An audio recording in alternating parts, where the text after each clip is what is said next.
مل گیا ہے، مگر ساتھ ساتھ کچھ کرپشن کے حوالے سے بھی آپ کو لوگ یاد کرتے ہیں. مولانا ڈیزل اگر آپ یاد کریں، اور اس کے علاوہ اس طرح کی باتیں کہ ڈی آئی خان میں، بنو میں، کڑک میں، ٹانک میں آپ نے کوئی ایسی اراضی پر قبضہ کیا جو کہ آپ کی نہیں تھی. اس حوالے سے بہت سارے کرپشن کے الزامات بھی اٹھائے جاتے ہیں. یہ جو الزامات اٹھاتے ہیں، پلس انصار عباسی صاحب جو ہمارے بہت کریڈیبل جرنلسٹ ہیں، انویسٹیگیشن ہیں، انہوں نے بھی آپ کے اخبار میں چند روز پہلے ایسی خبر شائع کی ہے. کوئی کے پی نیب ان لینڈز کا اس وقت دیکھ رہی ہے کہ کیا ہوا ہے سلسلہ. تو آپ کیا سمجھتے ہیں یہ جو لوگ الزامات اٹھا رہے ہیں یہ صحیح الزامات ہیں؟ میں ان الزامات پر لعنت بھیجتا ہوں. اچھا، اور یہاں تک لعنت اللہ علی الکاذبین کہہ سکتا ہوں. تو لعنت بھیجنے کا مطلب آپ کہہ رہے ہیں کہ یہ سب جھوٹ پر مبنی ہے؟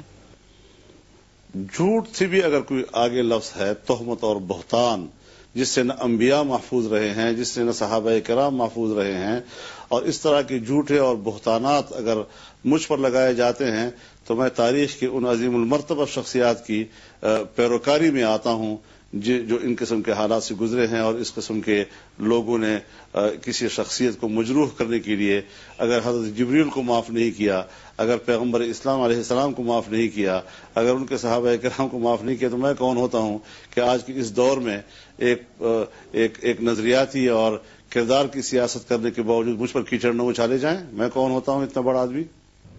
ٹھیک ہے، آپ نے ان الزامات پر بھی لعنت بھیج دی، مگر میں یہ جاننا چاہوں گی، جیسے نصیر اللہ بابر صاحب آن ریکارڈ ہیں، وہ یہ آپ کے بارے میں کہتے ہیں کہ وزیر داخلہ رہ چکے ہیں وہ بے نظیر بھٹو کے وقت میں، تو وہ کہتے ہیں کہ اگر آپ کو خوش کرنا ہو تو آپ کو قوم کے، ملک کے خزانے کی چابی دے دی جائے.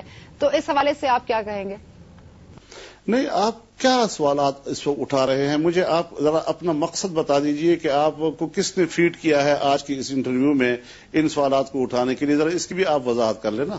مولانا صاحب دیٹس ناٹ فیئر. مجھے کسی سے ڈکٹیشن نہیں ملی، نہ ہی آپ کو ضرور فیڈ کیا ہے، یہ آپ کا ٹاسک ہے. آپ مجھے ذرا بتا دیں کہ یہ ٹاسک آپ کو کس نے دیا ہے. مولانا صاحب میں اپنا مردے گڑے کھودنا، جب معاملات سارے کسی زمانے میں گزر چکے ہیں، ہزارہا مولانا صاحب آج آپ نہیں، مولانا صاحب بہت معذرت کے ساتھ، اگر آج کا آپ کوئی بھی گوگل پہ جا کے اگر آپ یہ سرچ کریں گے تو یہ ساری چیزیں بار بار واپس آ رہی ہیں. اسی لیے ہم چاہ رہے ہیں کہ آپ کا موقع تو چلتے رہیں. مجھے اس سے کیا سروکار ہے؟ آپ آج یہ سوالات اٹھا کر کیوں ان صفوں میں شامل ہونے کی کوشش کر رہی ہیں کہ جنہوں نے پہلے ہمارے کردار کو مشکوک کیا اور آج آپ اس کا حصہ بن رہی ہیں؟ ماشاءاللہ.